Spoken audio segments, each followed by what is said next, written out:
มาท้ายจมปูก7 ខ 12ដូច្នេះអស់ទាំងការអ្វីដែលអ្នករាល់គ្នាចង់ឲ្យមនុស្សលោកប្រព្រឹត្តនឹងខ្លួននោះត្រូវឲ្យអ្នកប្រព្រឹត្តនឹងគេដូច្នោះដែលត្បិតនេះឯងជាក្រឹតវិន័យហើយជាសេចក្តីទំនាយរបស់ពួកហោរាខគម្ពីរប្រចាំថ្ងៃសូមព្រះប្រទានពរ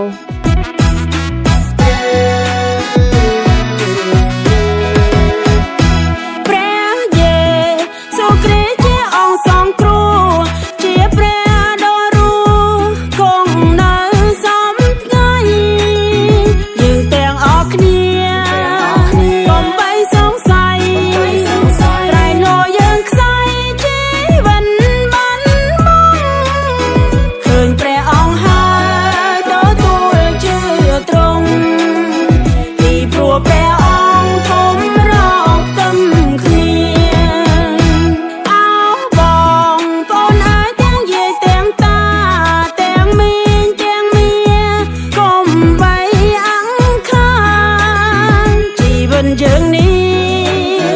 រស់នៅចំណាដល់ព្រោះយើងបានជឿព្រះគ្រីស្ទជំនឿយើងនេះជឿអិនមានខក៏អិនមានតត្រង់ណាមួយទេយើងបានទទួលព្រះយេស៊ូវហើយអោបងប្អូនអើយកុំបីខ្មាំងគេលាក់មុខបិទមាត់អាសើត្រង់ទេអំអៀនខ្មាស់គេបានប្រយោជន៍អ្វីគឺព្រះអង្គហើយជាម្ចាស់ផែនដីម្ចាស់សពលើអ្វីទូងតូចសោចសល់